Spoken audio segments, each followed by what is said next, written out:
Quickly Sudeep, ये जो auto stocks हैं इसमें ज्यादातर स्टॉक्स लाइफ टाइम हाइस पर ट्रेड कर रहे हैं, अभी वैल्यू आपको कहाँ नजर आ रही है? देखिए, ओवरऑल ऑटो स्पेस की अगर बात करें तो दो कंपनी में हमारा नजर है। एक कंपनी है Tata motors. I think its performance has been excellent, और ये परफॉर्मेंस जो मैं इसकी बात कर रहा हूँ ये है JLR का। जैसे हम जानते हैं कि majority of their profit comes from the overseas operations, और JLR का परफॉर्मेंस बेहतरीन है, और वी बिलीव कि अगले 2 साल भी JLR के परफॉर्मेंस अच्छे रहेंगे। और वैल्यूएशन के लिहाज से अगर हम देखें compare to global automobile companies, Tata motors is still an attractive buy at current level. Absolutely. चलिए, इस बीच अभी हमने आपको एक खबर बताई थी कि NDTV के दफ्तर और उनके प्रमोटर प्रणव रॉय जो हैं उनके घर पर IT विभाग के छापे चल रहे हैं। इस पर ज़्यादा जानकारी के लिए हमारे साथ additional commissioner of income tax Shri Sanjay Shrivastava जुड़े हैं, उनसे बात करते हैं। सर, मॉर्निंग टू यू, शुक्रिया हमारे साथ इस बातचीत में शामिल होने के लिए। सर, किस सिलसिले में ये छापेमारी हुई है? मैं एडिशनल कमिश्नर नहीं हूँ, कमिश्नर हूँ। All right, sorry sir, very sorry for that. Sir, किस सिलसिले में ये छापेमारी हुई है? नहीं, मुझे छापेमारी के बारे में जानकारी नहीं है कि चूंकि मैं एसोसिएटेड नहीं हूँ इन्वेस्टिगेशन विंग से। लेकिन सर, ये जो केस है, क्योंकि इस पर काफी समय से जांच चल भी रही है, जो फंड डाइवर्जन का आरोप लगा है, इस पर आप बता सकते हैं? फंड डाइवर्जन भी नहीं है, फंड डाइवर्जन भी है, और साथ में मनी लॉन्ड्रिंग है, टैक्स एवेजन है, एम्बेजलमेंट ऑफ गवर्नमेंट मनी है, ब्राइबरी है, bribe paid to certain officers. तो इनकम टैक्स डिपार्टमेंट जो है इस इशू पे कई साल से काम कर रहा है, और उसको बंद कराने की बड़ी कोशिश चलती रहती है हर बार, लेकिन कुछ डिपार्टमेंट के जो अफसर हैं वो with great hardship they have investigated and acted lawfully. तो प्रोबेबली अगर सर्च हो रहा है, मुझे नहीं मालूम, अगर आप कह रहे हैं कि हो रहा है तो हो रहा होगा। तो अगर सर्च हो रहा है तो उसी में फर्दर कोरोबोरेटिव एविडेंस कलेक्ट करने के लिए, इंटेलिजेंस गैदरिंग के लिए सर्च परमिटेड है इनकम टैक्स एक्ट में, तो उसके लिए वो सर्च कर रहे होंगे कंसर्न ऑफिसर्स। बिल्कुल। और केस ये है कि इन्होंने टैक्स हेवन्स के through Bermuda, Bahamas, British virgin island, केमन आइलैंड, नीदरलैंड्स, यूनाइटेड किंगडम, ये सारे टैक्स हेवन्स हैं। तो टैक्स हेवन्स का मतलब होता है कि जहां पैसा कहीं से भी लाएं, आपसे पूछा नहीं जाएगा कि पैसा कहां से लाएं। जैसे हमारा देश टैक्स हेवन नहीं है, तो इसमें अगर किसी के पास पैसा है तो उससे पैसे का हिसाब लिया जाता है। टैक्स हेवन्स में हिसाब नहीं लिया जाता। आप कहीं से भी ट्रक में भर के पैसा ले आइए, वो आपसे नहीं पूछते कि आप कहां से लाए। तो टैक्स हेवन्स के थ्रू इन्होंने मनी लॉन्ड्रिंग किया है। टोटल $427 मिलियन है, जो तकरीबन 2000 करोड़ रुपया बनेगा। और उसके बाद चूंकि मनी लॉन्ड्रिंग किया है तो ऑब्वियसली उस पर टैक्स भी नहीं दिया है, तो टैक्स एवेजन का भी केस है। और चूंकि मनी लॉन्ड्रिंग और टैक्स एवेजन बिना अफसरों के साठगांठ के नहीं हो सकती है, तो कुछ अफसरों को घूस भी दिया है ताकि मामला रफा दफा हो जाए। और उसी में कुछ सरकार के पैसे भी गबन किया है। 1,46,82,836 रुपए का गबन का भी केस है। और उसके बाद जिन अफसरों ने इंक्वायरी करने की कोशिश की तो एक एक करके उनको परेशान करने का भी केस है। सिर्फ मुझे परेशान नहीं किया गया है, और भी कई अफसरों को परेशान किया गया है। तो या उनको हटा दिया गया इंक्वायरी से, या उनको ऐसे परेशान किया गया, उनको तोड़ने की कोशिश की गई। खैर, तो जब से 2014 के बाद से इसमें काफी सीरियस काम चल रहा था, क्योंकि 2014 के बाद से सरकार का प्रोटेक्शन इनको नहीं था, तो जिसकी वजह से मतलब काम हो रहा था। तो उसमें कोरोबोरेटिव एविडेंस कलेक्ट करने के लिए, इंटेलिजेंस गैदरिंग के लिए सेक्शन 132(1) में इनकम टैक्स एक्ट में सर्च होता है।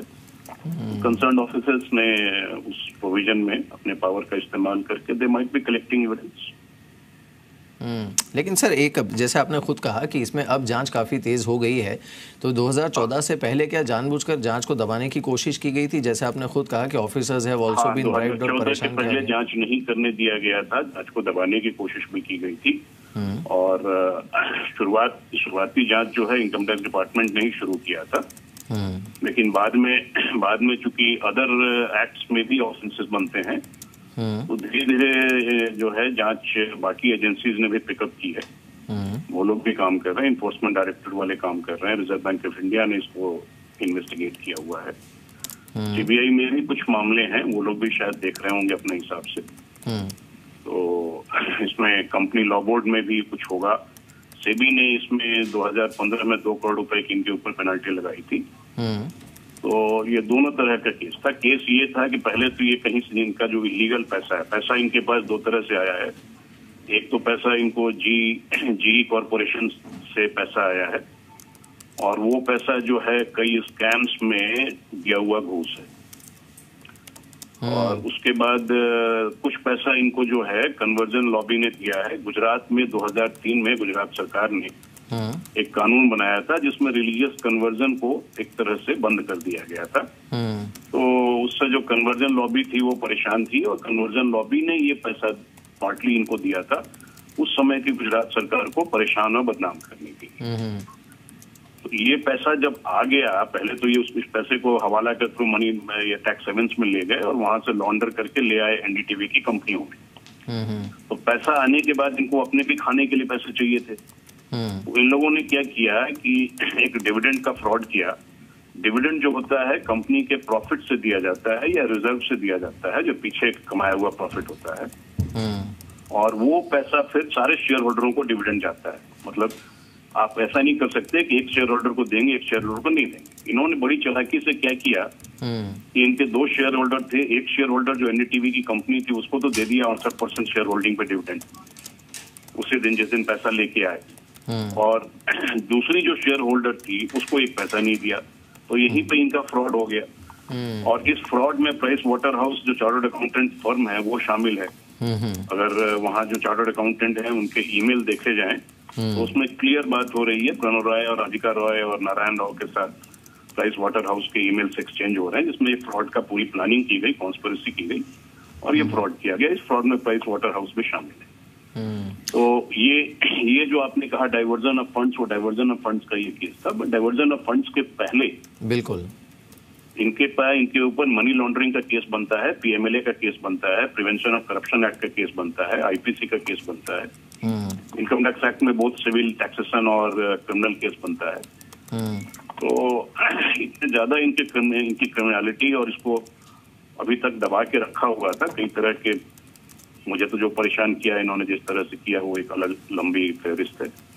बट इनका केस इनके अगेंस्ट बनता है, इनके अगेंस्ट इनके लिए ये है। तो चूंकि इनकम टैक्स डिपार्टमेंट शुरू से इस केस पे काम करता रहा और डिपार्टमेंट के अफसरों ने बड़ी मुश्किल, बड़ी जद्दोजहद से इनके खिलाफ सबूत जमा किए और जुटाए, और उन्हीं सबूतों पे बाकी डिपार्टमेंट वालों ने काम किया है। जैसे 2015 में जो सेबी ने पेनल्टी लगाया था इनके ऊपर, उस पेनल्टी में का बेसिस जो था इनकम टैक्स डिपार्टमेंट का ऑर्डर था। इनकम टैक्स डिपार्टमेंट ने जो है इनके ऊपर इनका असेसमेंट किया, 903 करोड़ रुपए का एडिशन किया जो जी के साथ मिलकर लॉन्डर किया हुआ पैसा था, और उसकी इन्होंने बॉम्बे स्टॉक एक्सचेंज को इंटीमेशन नहीं दिया, छुपा लिया उस बात को।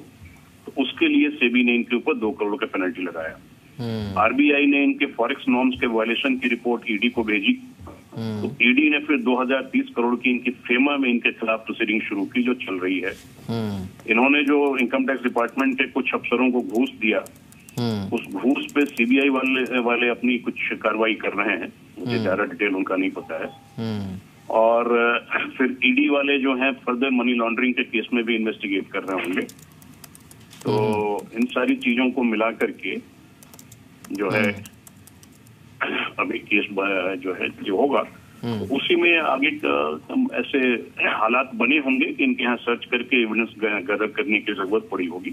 बिल्कुल बिल्कुल। तो जो कंसर्न डिपार्टमेंट है, इनकम टैक्स डिपार्टमेंट का जो कंसर्न विंग है, इन्वेस्टिगेशन विंग, उनके असेसमेंट में अगर लगा होगा कि भाई सर्च करने की जरूरत है, तो उन्होंने अपने स्टैट्यूटरी पावर इन्वोक करके ये ऑपरेशन किया होगा और जो चल रहा होगा। बिल्कुल सर, एक आखिरी सवाल होगा आपसे। आपने, और जाहिर सी बात है ये जो आरोप आपने बताए वो सब अपने आप में काफ़ी गंभीर आरोप हैं और कहीं ना कहीं काफ़ी समय से जांच ये चल भी रही थी, लेकिन कहीं ना कहीं क्या ये सारे जो मामले हैं उसे जोड़कर देखा जाए, इंक्लूडिंग कन्वर्जन लॉबीज़ के साथ मिलकर काम करना, टैक्स हेवेंस का सहारा लेना, इन सबको, तो ये क्या एक एंटी नेशनल बिल्कुल एंटी नेशनल तो हो ही गया। जब आप नेशन के कलेक्टिव इंटरेस्ट के खिलाफ, किसी भी नेशन एक पॉलिटिकल कॉन्सेप्ट है, तो आप नेशन स्टेट के पॉलिटिकल इंटरेस्ट या इकोनॉमिक इंटरेस्ट के खिलाफ काम करते हैं, जब आप वहाँ की पीस एंड स्टेबिलिटी को डिस्टर्ब करना चाहते हैं, जब आप एक लॉफुली इलेक्टेड गवर्नमेंट को डीस्टेबलाइज करते हैं, तो न केवल एंटी नेशनल है बल्कि हाई ट्रिजन का भी केस है। आप लॉफुली इलेक्टेड गवर्नमेंट को बदनाम करेंगे, डीस्टेबलाइज करेंगे, आप हेड ऑफ स्टेट को बदनाम करेंगे, डीस्टेबलाइज करेंगे, तो ये हाई ट्रिजन का केस बनता है। सेक्शन 124 आईपीसी में केस बनता है, 120B में केस बनता है। अपार्ट फ्रॉम जो इकोनॉमिक ऑफेंसेस हैं वो तो बनता ही है, मतलब आईपीसी में भी इकोनॉमिक ऑफेंसेस का केस बनता है, प्रिवेंशन ऑफ करप्शन एक्ट में केस बनता है, फेमा में केस बनता है, पीएमएलए में केस बनता है, और जो आरबीआई के नॉर्म्स हैं, जो इसके एफआईपीबी के नॉर्म्स हैं, उन सब में बनता है। ये clear cut anti national case है, तो बड़ा माइल्ड वर्ड आप यूज कर रहे हैं, ये हाई ट्रिजन का केस है। मतलब war against, waging the war against state, they were basically waging the war against state. और इनकी पहले भी अदरवाइज भी कारगिल वॉर के समय भी इनका बड़ा डूबियस कंडक्ट था। बाद में बॉम्बे बॉम्ब अटैक जो हुआ, मुंबई अटैक हुआ था, टेररिस्ट अटैक, उसमें भी इनका बड़ा डूबियस कंडक्ट था। सेकंड जो है, इनकी शुरू से इनका यही कंडक्ट रहा है, इन्होंने अपने ऑडिटेड अकाउंट्स में जो इनकी फाइनल अकाउंट्स हैं उसमें जम्मू एंड कश्मीर को डिस्प्यूटेड दिखा रखा है, इंडिया हेल्ड टेरिटरी लिखते हैं ये। इनके खिलाफ तो उसी पे केस होना चाहिए, लेकिन उस समय चूंकि जो होम मिनिस्टर थे चिदम्बरम साहब, उनका प्रोटेक्शन था, इसलिए इस पे पुलिस वाले कुछ नहीं कर पाए होंगे। तो ये जो है जम्मू एंड कश्मीर इंडिया का अभिन्न अंग है, उसको आप इंडिया हेल्ड कश्मीर कैसे लिख सकते हैं? क्योंकि ये पाकिस्तान में भी इनका चैनल चलता है। पाकिस्तान में केवल एनडीटीवी एक चैनल है, इंडियन चैनल है, जिसको चलाने दिया जाता है। तो ये पाकिस्तान को खुश करने के लिए इस तरह की हरकतें करते हैं, और इसलिए इन्होंने कहा था कि कश्मीर को इंडिया हेल्ड कश्मीर कहा था। उसी समय इनके खिलाफ एफआईआर होना चाहिए था और कार्रवाई होनी चाहिए थी, लेकिन खैर। बिल्कुल, खैर चलिए, जो कंडक्ट है उनका वो तो बड़ा ही अनफॉर्चुनेट है, लेकिन आपको हम इसलिए आपका जो कंडक्ट है वो काबिल तारीफ़ है कि आप अब तेज़ी से इस जांच को आगे बढ़ाएं। बहुत बहुत शुक्रिया संजय जी हमारे साथ इस बातचीत में शामिल होने के लिए और हमें ये पूरी जानकारी इतने विस्तार से बताने के लिए। Thank you so much sir.